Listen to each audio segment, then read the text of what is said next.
Hello, everyone, and welcome to the GG Leagues Overwatch Elite Leagues Week 1 for Summer 2022. We have an amazing matchup with the Replay Stallions versus Muk-Duk Esports. My name is Sam Togs, and I am joined by my ever good friend, 2Tryhard Ray. Ray, are you ready, my friend? Ready. This is exciting. It's the first matchup for this summer showdown here for the GG's League. Should be interesting. Haven't seen a look at any of the teams yet, so this is going to be like our first peek through the window of what we should be looking forward to this season. Yeah, and we've been doing a lot of work on Open Division here, so to be able to come back and take a step and acquaint ourselves with the collegiate leagues back out here once again is going to be, in my opinion, a lot of fun. And being able to see how these two teams are going to interact with each other, especially since we don't know how they're going to be doing it, that is also going to be a lot of fun. Yeah, it's gonna be nice because we don't have any preconceived notions about any of these teams. It's not like any of these teams competed in previous tournaments that we've seen on stream. At least not to my knowledge. Maybe a team changed up their name that I'm not aware of, but I haven't heard of any of these teams, which will be awesome. Fresh look. Won't know what comps to expect, so we're all gonna be on the fly and in for great surprises today. And great surprises are exactly what we're going to want. That's exactly what we're going to see here. And I mean, when it comes to these sort of longer form summer leagues where schools are out, a lot of players are just able to have a chance to be able to play the game now, these are the good opportunities that you take whenever you can, because these can help you to become better as a player. You get to have more chances to get into that competitive atmosphere. And this is 6 weeks of throwing yourself and competing and putting that competition on the line. I was gonna say, because if you think about it, the commitment during school is a lot harder because you got to deal with all your classes and you still got to find time to practice. I mean, I'm sure some of these kids are taking summer classes, so they might have a class here or two that they're taking, but they're gonna have a lot more time to commit to practice and stuff like that. So there's a good chance we could see a lot of polishness from these teams today. Exactly, and that is something that we, as time goes on, you're able to adapt, you're able to learn from your enemy, you're able to learn from the other competing teams, see how they play, see how their compositions are, see what they do to put you on the back burner or to help lift you to that next win that you're so desperately looking for. But even though it is a league like this where competition is going to be happening, it is the summer league, so it's a little bit of a breathing easy when it comes to, okay, we can practice, we have time to practice, and it's like you said, we can make this work. And speaking of making this work, we are going to be going to Lijiang Tower, Ray. Yeah, gotta love it. I mean, in my opinion, it's the best of the control maps. It's my favorite. I think a lot of teams tend to like this map. It's got a lot of versatility between the different sub maps that you have, and it really lends itself to just that crazy full-on rush style composition that people love to play. So I think we should be expecting a lot of that today. I agree. Expecting the go in quick. And Lijiang Tower, you mentioned that it is the map that a lot of teams like to play on, and that's, in my opinion, it's very simple, right? It's a very simple map. There's only one really in one of the sub maps where things can get kind of crazy. Night Markets, where you can boot people off, but other than that, it's pretty standard. You go into the tower, you go into the security rooms. It leaves a lot of room to be able to figure out how your competitor plays. Yeah, for sure. I mean, just thinking about the sub maps, obviously, like you said, Night Market can be kind of the crazy one. You tend to see a lot of Symmetros on that map. A lot of just first one to get to that point and establish control on the point tends to win there. It's really hard to take back that point once you've lost it. And then you go on to the Gardens map, and that one can be really tough because that symmetric comp is still really strong on there because you can teleport straight to the point through the window. But ball comps are really good on that map as well because Farah just has free reigns in the skies, can shoot through the windows on the point, can just rain a lot of terror on any kind of rush comp that wants to hold the point. Yeah, I mean, the rush composition is going to be the name of the game. Get there fast, get there quick, put some damage on. And like you said, you have the counters. You have Pharahs who can rain down superiority, rain down justice from above, and make you regret wanting to walk out onto that point. And trying to figure out how these two teams, whether or not they're going to be able to have the skill to be able to use Pharah, or whether they're going to play a little bit more carefully, is how this is going to play out. And there's going to be a lot of win conditions along the way. At the end of the day, it's also working well with your teammates and working well with trying to make the magic happen. Yeah, agreed. And then, the one map we didn't talk about either is Control Center in the inside.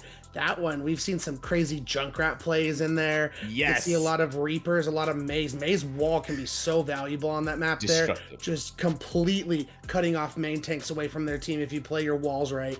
So it should be in for some very interesting play here on Lijiang. All right. And speaking of which, we've had past seasons here at GG Leagues where you are a lot of teams, a lot of different past victories that have come about in this leagues right now, especially the AC Badgers win for 3-0. That is impressive. And also what's impressive here, guys, is that all teams this summer are new. They've never played against each other. Fresh off the presses, brand new teams breaking them in here on the summer GG Leagues. Yeah, it's really awesome because, like you said, Badgers have been doing great in this league for a couple seasons now. So I'm assuming, hopefully, that they'll be coming back here in the fall. So they might have some fresh meat to bring into the scene here. And this summer showdown could really just push the momentum toward your reign in the fall. So just doing well here can mean a lot. Yeah, well, you know what the fun thing is too, Ray, is that no returning teams here. All of these teams are new. So not only are they trying to adapt to playing in a competitive environment, because we've talked about this so many times. Yes, you can scrim, but scrims are different than the real thing, than having the competition put in front of you, having the stress of that pushing you forward. So seeing how these teams are going to start gelling together from the beginning of this season to the end of this season is something that I am going to be looking forward to. Yeah, I totally agree there. And like we were saying at the beginning, because all these teams are new, we know nothing about them coming in. So it's not like, with the Badgers, we know they love to play that rush style with that May Sim. We know that UVU loves to play the ball compositions. So there's, again, no preconceived notions coming in here. So we're going to know as much as the audience does coming in here, which is exciting. Yeah. That's what I'm saying. We get the chance to see, right, how these teams are going to play today. So us casters, we are in the dark as much as everyone else here so far. Chat and everyone including each other's teams. They don't know how they play against each other, so there's no way that they can tell. There's no ways to be able to formulate a defense. You can't go back into a VOD. Your coaches can't be like, okay, this is what they like to do, this, and this. No, it's not there for you. It is gotta do it now, and you gotta learn on the fly. And that is where Overwatch is also fun too, is to be able to adapt your strategies against an unknown opponent, against an unknown factor. I think that's my favorite part about Overwatch in general. It's just the counter picks. You go in there, you don't really know the team, you play what you're good at. Maybe they play something, that your comp isn't good at dealing with. So then you got to go back to the drawing board. Okay, quickly, but you can't take too long either because you're on the clock. So you're like, okay, quickly, what do we got to do to change here? Make those couple swaps real quick and then go back at them. And then, maybe they don't like something you did. So then they go back and they swap something. And it's just back and forth mind games. Yeah, and that is the name of the game too of Overwatch, is the mind games. You got to figure out, okay, is it worth it to change to this hero? Okay, I had to change to this hero. I'm not comfortable with this hero. I'm mostly good with these select few that I have right now in my pocket. But in order to answer this attack that we have going on, or whatever the enemy is throwing at us that is working so well, in order to counter them, I need to be able to play this. So this is little things here and there where you have to adapt on the fly, figure out where to go, find the little cracks in the armor to stop your enemy and to be able to take the win, especially here in these first few leagues. That is going to be the most important thing. Yeah, like okay, like let's run through a scenario quick. For example, let's say we know Lijiang's the first map. Let's say you get Garden, since it's the most versatile one. You can see different comps there. Let's say Team A, let's say the replay Stallions, they're a rush team. They get their Mei Sim and they're rushing to point really quickly. But then you get Muk-Duk. They're running this ball composition. They got this ball running into your team. They got this far raining damage from you above, a tracer annoying the hell out of you in the background, and you don't, obviously Rush is not going to win against that. So they get wiped on their first fight, obviously. Then they go back, okay, maybe we can still play this Rush, but maybe we play a Cassidy to deal with a Tracer. And maybe we put a Soldier in there and we have Soldier deal with the Pharah. And then you're running double hit scan at that point. So Pharah is pretty much useless. So then the other team has to go back to the drawing board. Okay, Pharah's not going to work here anymore. They're really countering our Pharah with a double hit scan. Okay, let's run... I don't know, let's run a Reaper instead and really just bust their shields for the Reinhardt. Again, it's just going to be back and forth, tit for tat, and who's going to make the key plays in the right situations to give their team the victories. Yeah, it is the situational understanding. That is one of the skills of Overwatch that cannot be understated here.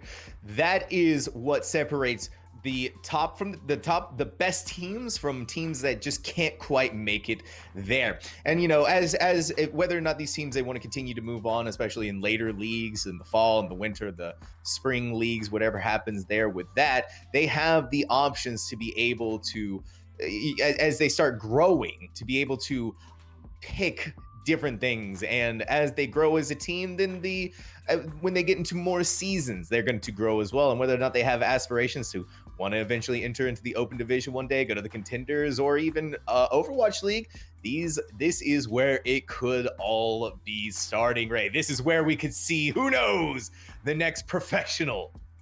Yeah, that's the best part about these leagues. Like, you think about these collegiate leagues, you think about stuff like the console gaming league. It's a lot of these leagues that springboard players into, they just get the rush from being part of something that they have to work hard for, and then just be as a team, and you just grow together and you just have that bond, and you want to take it further, and that just starts springboarding you, like you said, into the open division and then to the contenders trials, and then you just keep going from there. So it's really cool to be casting these leagues where you never know, you might be casting a future Overwatch League player, like you said.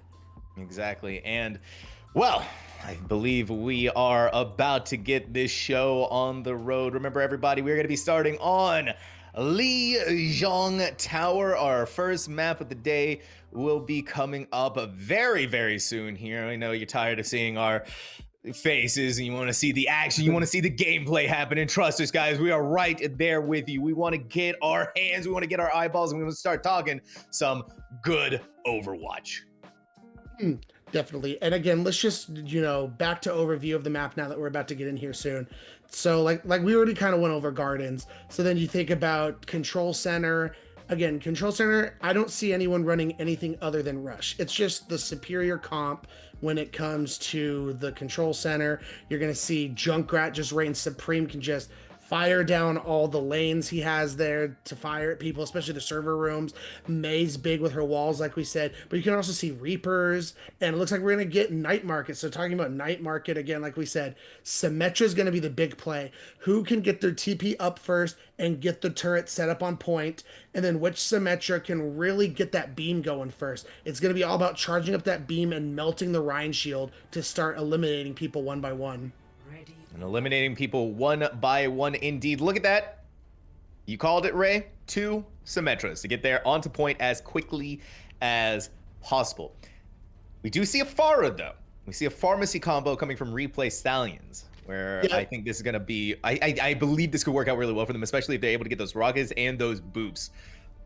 So I'd say the key here is you're not going to have as much frontline damage because your Pharah is going to be trying to get behind and going and taking different angles.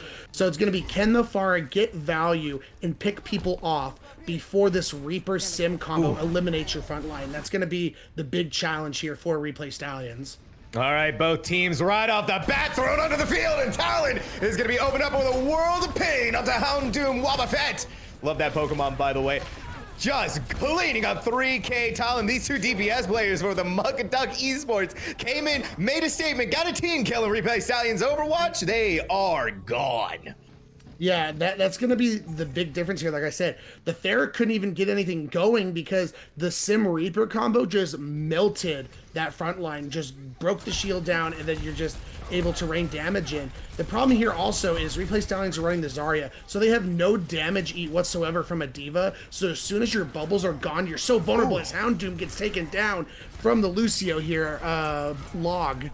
Lucio, okay, Milky Orbs responds back, and now Muk-Duk is down a healer. Still though, you're gone. You lose your tank. Replay Stallions can't push in off of that. They throw up the revive. However, a barrier is gonna put that, but the Earth Shatter went through, and GB for life. They don't care about their own life as long as they have the opportunity with the rest of their team to be able to push in on that and make the dream happen. Sin's all alone and tries to skate out of there, but they couldn't quite do it. Talon gonna pick that up. Replay Stallions have a big stagger on their hands. 46% for Muk-Duk Esports. Replay Stallions, they need to go on quick here, Ray. Yeah, they did a nice job of only using 3 ultimates there. So for this next fight coming in, they will have this Death Blossom. Talon's gonna have to make good use of this. They don't have a Zarya to, they don't have a Diva to eat it. So oh, you there it is. The teleport in the background. Oh my goodness, 4 kills! Oh, completely gets the 5th one. Final blow. Can they get the final team kill onto Sins? Vandium's gonna clean that up, but still team kill. Replay Stallions. I think that's a second one, third one here for the Muk-Duk Esports. That is putting the flow of the game into their hands immediately, Ray. Yeah, that's picture perfect, exactly what you wanted there for Talon. You got those Zarya bubbles out, you TP into their back line, and then you just unleash the Death Blossom. As the wall's gonna get committed here from the Replay Stallions, they have lots of ultimates to commit here, as the Shatter and the Valk's going to come in, and the beat drop. The beat is dropped, and Immortality Field is going to help keep them alive through that Earth Shatter. Wobbuffet is a deadly with that laser beam. Throws Sins off the map and sees a little Pharah up there. Listen, you can't go away from my laser beam. I'm going to stop you right there. Little ultimate to keep them safe and keep them going, as these DPS lines, they're just destructive. Replay Stallions, they had to go on to the point. We're in overtime, but they're gone and no one to stop it. Muk-Duk Esports is going to take this first round here on Lijiang Tower.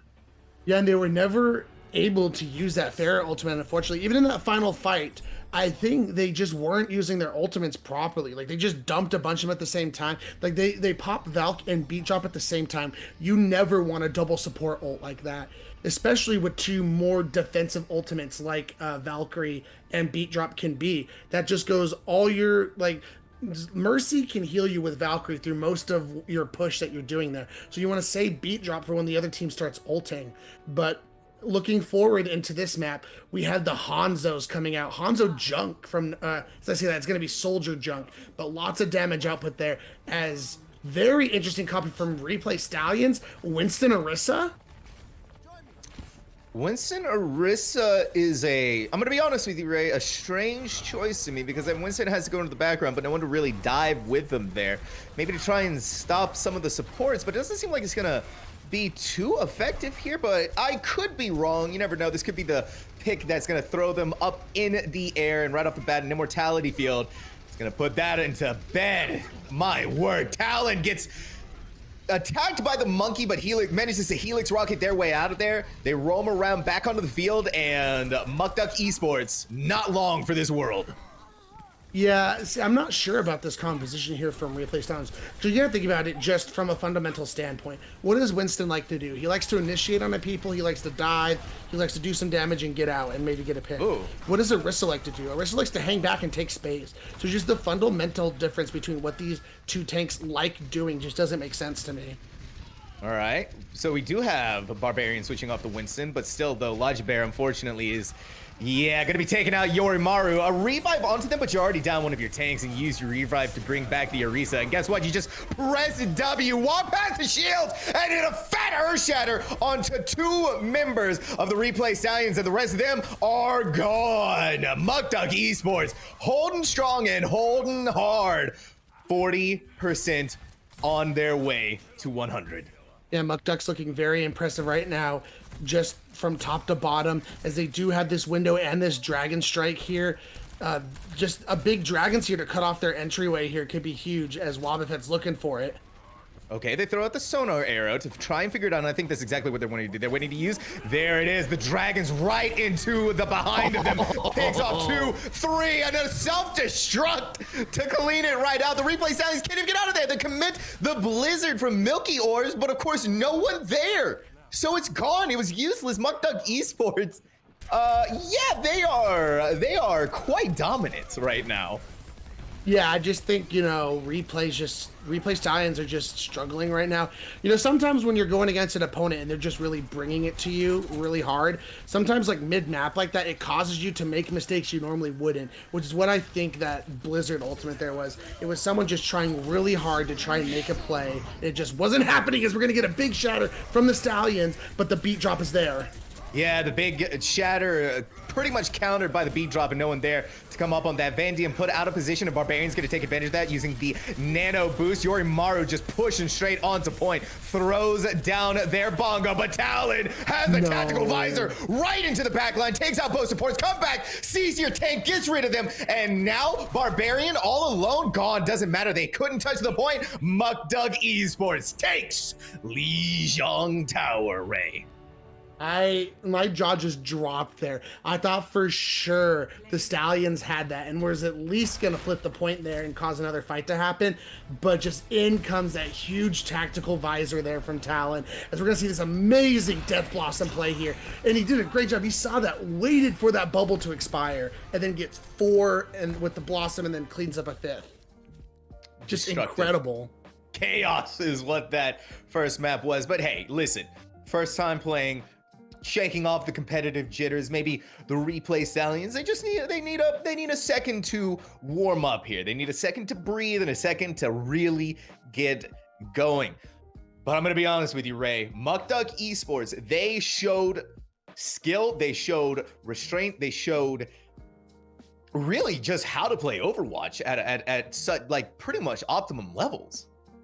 Yeah, I would agree there. Yeah, I'd say the only thing, if you're thinking about the only real mistakes I would see sometimes from Muk-Duk, is their Rhine can overcommit sometimes and die, but he's getting picks as he does it. But maybe in a different situation, maybe when replay here, just calms down and focuses, that could really bite you if you overcommit as your Reinhardt and you just die without getting the picks.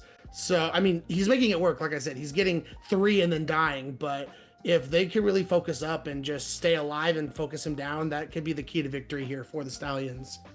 100%. It's being able to find your windows of opportunity and punish them for that. Because we saw that on Lijiang Tower. They got the big Earth Shatter, then they overcommitted at the cost of their life. And whether that was overconfidence or something, that could cost them in later leagues whenever they come back. It's something that you got to go back, you got to work on, because losing one of your main tanks, we're about to go into Overwatch 2, Ray, so losing your only tank, that's going to be rough. Yeah, I agree, but but like I said, as it sits right now, it's working for them. But like I said, that would be the change I'm making if I'm replay. Like, their Rhine hard commits to fights like that. I'd be like, we need a collapse on this Rhine. I would maybe even venture playing an Ana, because he likes to just go in there, swing, throw an anti on him, and just eliminate him. Punish that overcommitment. Punish it. And we saw too there at the end of Lijiang Tower where they were able to get the Baptiste. The Stallions were able to get one of the Baptiste by themselves, get them off the map. But it was just, then it fell apart once Talon popped the tactical visor and proceeded to destroy, wreck, eliminate your backline, your supports, turned around, got rid of Orisa, and it's too little too late at that point. But still, there was moments where you could see the Stallions, they were working together and they had a groove going. Yeah, I do think, fundamentally just thinking about everything, I just think a lot of the time the Stallions also start off with a composition that kind of confused me. Like that Orisa Winston was really strange to me. But even thinking back to Night Market, I like the Pharah. But again, if your Pharah can't get in there and start getting damaged very quickly, that Sim Reaper is going to destroy your front line, and Yeah. they're going to be dead before your Pharaoh can get any value, which is what Well, happened. yeah, because the problem is here the Pharah was with the entire team when they were in that tiny room that got Death Blossomed in. They should be in the skies raining down fire. You have a Symmetra and a Reaper who you can easily counter as Pharah. No one to stop you really in the air except for the Diva, but that's what you should be doing. You shouldn't be playing with the rest of your team. You should be the distraction. You should be the mosquito that everybody hates. Exactly. You should be like the Tracer of the skies, being that annoying character that you just can't get for some reason. You just get on people's nerves. Um, excuse me. But coming in, I believe we'll be going to hybrid next. So we could be seeing all sorts of maps. King's Row tends to be the favorite that we tend to see in this league. It's a very just rush heavy style map, but I mean, we've casted some games where we saw some crazy ball v ball action on King's Row, so you never know what you're going to get when you enter the streets of England. And that is exactly what we're going to be entering into, Ray. King's Row up for us and Caster our prediction. viewing a pleasure indeed. Caster prediction. We got, listen, guys, we know. Listen, you cast over and over Overwatch, you know that you're going to see King's Row. 100% without a doubt. Okay. All right. I take that back. Sometimes it's Ivana or something like that, but usually it's King's Row because King's Row is just perfect. It really is. It is the perfect map. Agreed. And it's called Scrims Row for a reason. Everyone loves it. They love practicing on it. You know, you love to play it in map. It really lends itself to rush, but you can also play double shield defensively. You can play ball compositions. You can play dive. It's just a great map.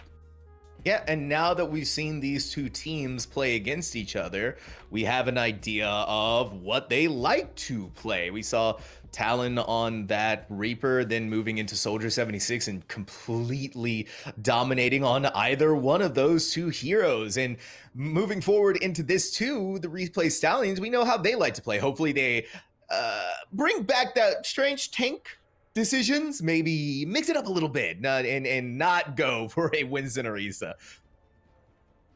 Agreed. I just think you probably want to go Brawl v Brawl here, but I just think the Diva adaptation of Brawl is better. It looks like they're going to go with Houndoom on the Zarya, but if you can get your charge up super high, Diva can't eat your Zarya beam. So if you can get your charge up and really focus down that Diva so she can't eat damage for her Reinhardt, that's your win condition here for the Stallions.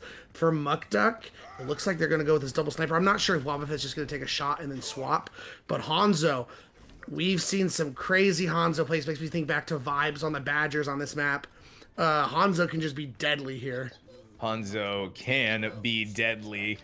But we'll have to see if they're able to land those arrows. I'm interested as well with Milky Orbs, who is playing the Widowmaker, if they're going to be able to make the shots too. Wobbuffet gonna go for that quick cheeky pick, throws one shot, gets Milky Orbs, who is just standing right there, and they're actually gonna come in. Wow! Throws up in the air, sends God eliminated out. You are back in spawn. Go there. Wow, I mean, that's exactly what you want to ask for if you're Muk-Duk. Your Widow gets 2 picks, bam, bam, just like that, takes out the enemy Widow, then takes out their main support, Ana. They're even doing what I thought they should do. They're playing the Ana to try and punish this aggressiveness from the Reinhardt of Muk-Duk, but you got eliminated immediately from the Widow. You got to know as soon as your Widow goes down to that your Widow goes down to an enemy Widow to not be peeking like that if you're Ana. Yeah, just back up and go with the rest of the team. Don't dare stick your head out now. You got to watch out for that. Wobbuffet, though, getting off the Widowmaker, playing the Soldier 76 life. Milky Orbs is 2 off the Widow, back onto the Pharah. Barbarian tried to go in for the charge, but instead was charging right into a rocket hammer and GB4 life. They show that. What is that? A straight up Earthshatter. Takes down 3, gets a team kill. Muk-Duk Esports, they are getting free real estate. Yeah, nice job there from Life. Just incredible on the Reinhardt. I had a feeling that was going to happen. As soon as I saw the enemy Reinhardt go down, I'm like, free shatter. He's got free shatter here. And that's exactly what happened. Gets 3 of them. And we're just going to be moving on here to the next fight, as Muk-Duk does have this Window Dragons combo here to work with if they want to use it, as Milky does have this barrage here. Let's see how they're going to be able to use it this time. They're throwing up in the air, but no support from their Mercy. The window put down from Muk-Duk Esports. Barbarian is gone, and no one to contest the point. That is going to be Muk-Duk making it all the way through with no contestation, Ray. Pushes forward, charges into Yoromaru, and Talon is proven to be destructive of that Hanzo right in the back line. Houndoom, you may be charged, but now you are gone. And look at this, 4 ultimates from Muk-Duk. I do think the big problem with Stallions is Milky Orbs has this barrage to use. You can even nano barrage at this point. You have Grav to combo with it, but the Fair has been playing so passive here, just hanging out in the back and throwing rockets. As the Ryan and the Mercy already gonna get taken down, as Muk-Duk might just cleanly take this all the way with no sort of contest whatsoever. No, none indeed. And there you have it. 5 minutes and 24 seconds on the clock, Ray. What is that? That is going to be tough for the Replay Stallions Overwatch to go up against here. I Wow, legitimately don't up. know if I've ever seen a time bank that big before on King's Row. I'm being serious. Like, in all my years of playing and casting, I'm there not it is. Look sure. at this replay. Look at that. Just zip lines right up there. Looks down. Sin's gone. Yeah, incredible there from Wabafet, putting in work. But like I said, just incredible work here from Muk-Duk. Replay's gonna have to have one crazy comeback here to even have a chance here. It's gonna be tough to get that kind of a time bank that Muk-Duk just did. Muk-Duk came, they saw, they conquered. No one to put them down. Any attempts from the Replay Stallions was destroyed, eliminated, gone. As they seem to want to go for this sort of dive composition here. Interesting that both teams have elected to go with Genji here. We haven't seen Genji pulled out so far, but I'm excited. I love some crazy Genji play. I mean, I've seen a Genji take out a Thera in the sky with his blade, so I'm all for some good Genji play. I'm all for that as well. Wabafet up here, gonna take that high ground position. No Widowmaker from the Replay Stallions. I think they want to play it a little bit safer. They don't want to get their head sniped off this time and take away any chances for them to be able to push in. Let's see how well this Sombra is gonna work. Ooh, Barbarian so close to death. Has to hold back for just a second here to breathe, to find their targets. Oh! That's a big hack. That is a big hack, but no one to go in through for it, and GB for life. They are scary as this Reinhardt. The Replay Stallions, they gotta regroup here. Yeah, GB for life has been just killer on this Reinhardt today. If I'm Milky Orbs here on the Sombra, I am looking to hack him, as Yoromaru's gonna get taken down on the Tracer. Wabafet, you don't see that too often, a Soldier 76 taking out a Tracer on the kill feed like that, but we are seeing it, and there it is. The Replay Stallions, they're playing this dive composition, but they're playing it very cautiously right now. Thrown up in the air, Barbarian uses that bubble, but just as quickly as they go up in the air, they come back down to their death and their doom. Wabafet is not taking any answers against this Tracer or this Sombra, who are trying to put them in the ground. No recourse here for them. Muk-Duk Esports pushes back the Replay Stallions, and a blade, just a quick blade. That is gonna be huge though. Talon taken out of the field with that blade. This could be the chance, this could be the window for the Replay Stallions. Problem is, you don't have your mech here. They're finally gonna get their mech, so this is their chance. They gotta move in now. They gotta get down Wabafet here on the Soldier before he tactical visors, but it's gonna get online, and Houndoom's gonna get demeched again. Oh, right behind that wall, there is something juicy with an Earth Shatter. Guess what? GB for life throws that hammer. Once he starts swinging, the kill feed starts lighting. That's exactly what's happening. Muk-Duk Esports, they are not letting Replay Stallions take even an inch past this gate. As it looks like they're swapping off the Moira here, and they're going to go to the Baptiste here. They are getting close to this EMP. That could be the one condition they're looking for here. They'll have an EMP and a pulse bomb to work with here. Let's hope that they can land that stick, but it's like you said, that could be their win condition.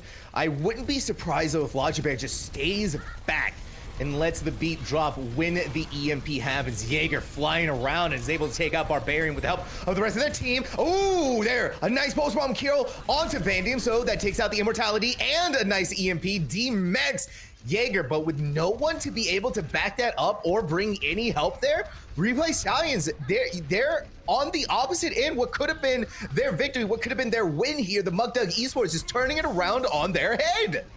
Yeah, I think that EMP was a little just too early. You didn't even have your D.Va with you. Your D.Va was still getting her mech back. All you had was your Baptiste with you, and you go down as soon as you pop it, so you have no follow-up on it whatsoever. As we're going to get 2 kills from Talon here on the Genji. The double dash.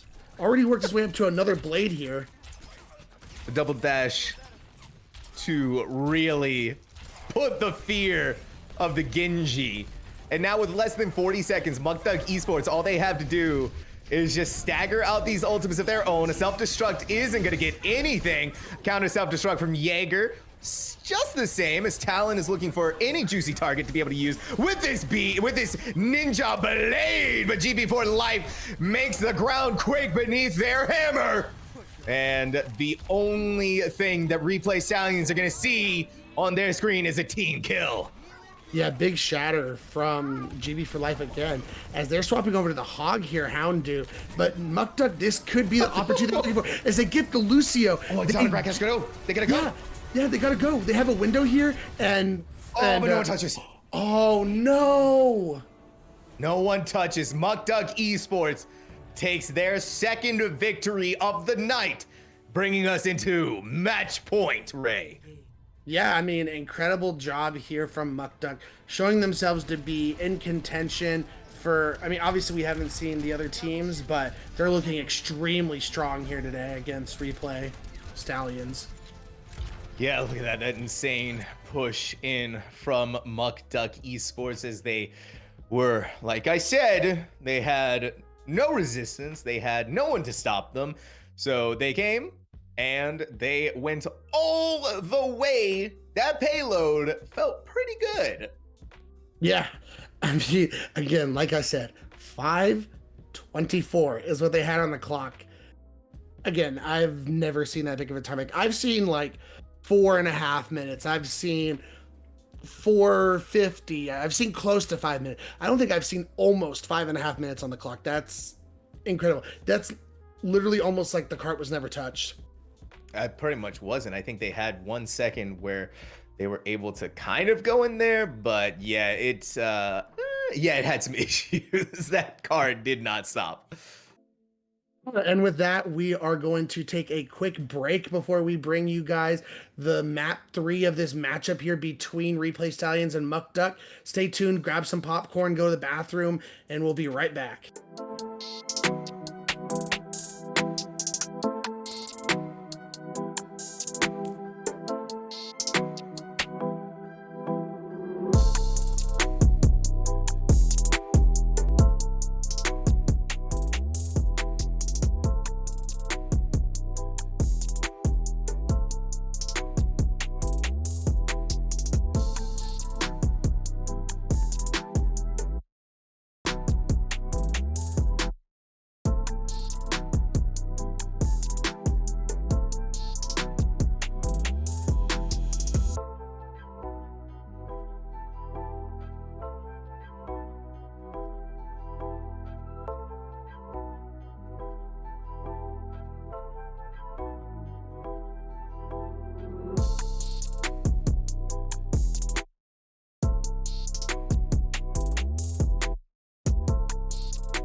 This is the chance for Muk-Duk Esports to take everything, or for Replay Stallions to bring it back. And guess what, Ray? I hope you brought your winter coat because we're going to Volskaya Industries. You know, I tend to run a little hot. I don't know if I need a jacket, but you know, you never know. It's very chilly in the streets of Volskaya Industries. We're just incredible. Like you said, match point here from Muk-Duk. They've been incredibly dominant so far. But yeah, we'll go ahead and get straight into that action here on Volskaya. And indeed so, the Replay Stallions are going to be the first ones to attack right out of the gates. And Yorimaru on the Ashe. Milky Orbs, of course, playing the Symmetra. Get in there as quickly as you possibly can. And Houndoom playing that Roadhog. This is interesting because looking at this composition from the Stallions, you don't have a lot of sustained healing for your Reinhardt because ideally you're going to want your Mercy to be with your Echo, and all your Zen has is one orb to put on a Reinhardt. Obviously your Roadhog's self-sustaining, but is they're going to swap over Sombra Echo. So the Sombra and the Roadhog can sustain themselves. So really you just have a Zen orb on your Reinhardt, so you got to be careful with that. Okay, Replay Stallions, they are going all over the place on the DPS meters. Yorimaru is now on the Symmetra. They really want to have that TP to just go straight to point. And wow, look at Houndoom, almost gone. Yeah, incredible there. Just the Discord orb value here from both the Zens are going to be crazy here. It's going to be which team is going to be better at focusing the targets with the Discords to get them down quicker. And look at that, Wobbuffet already over 60% to a Molten Core. They are putting in the work onto that Torbjorn. Vandium, listen, we've seen a lot of DPS Baptistes, and Vandium has lit that kill feed with a couple of final blows of their own. I wouldn't be surprised at that. But guess what? Replay Stallions, they are on the back foot once again as Muk-Duk Esports. They're going to hang out. A quick...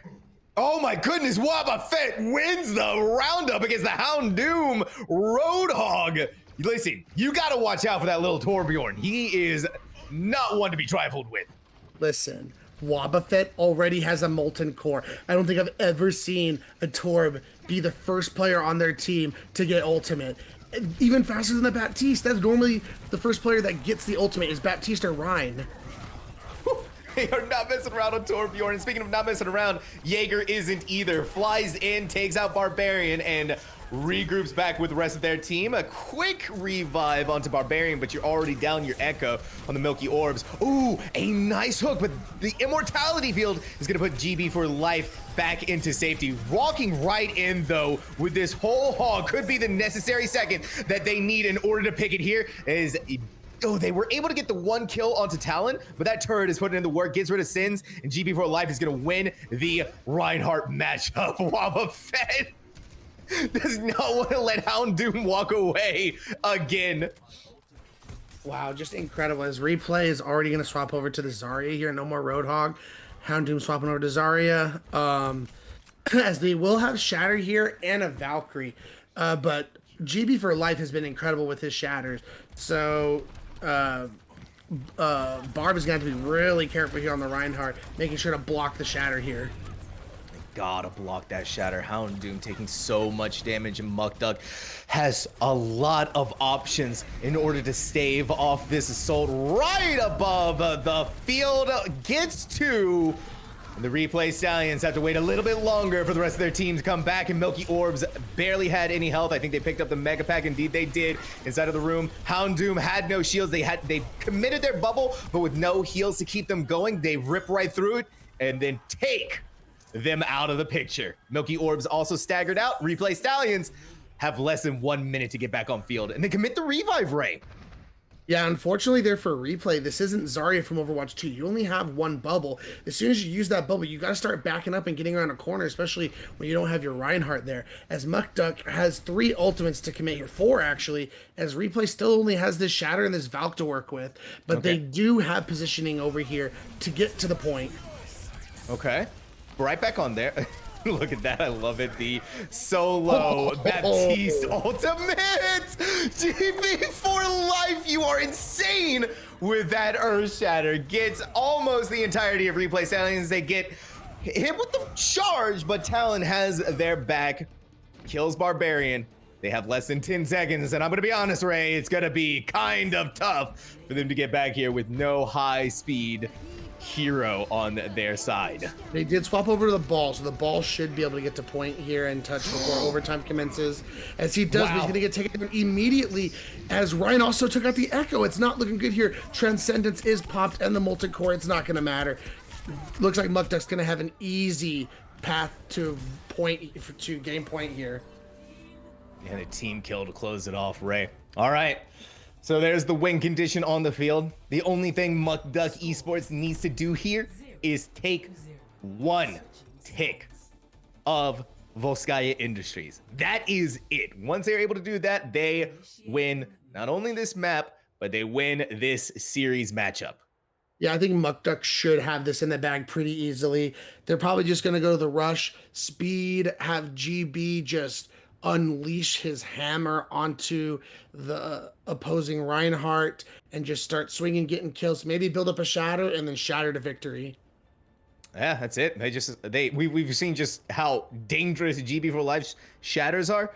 They are able to get so much utility out of what they've done so far here, and to see them be able to finish this out is see how they're going to be able to finish this out is going to be a lot of fun.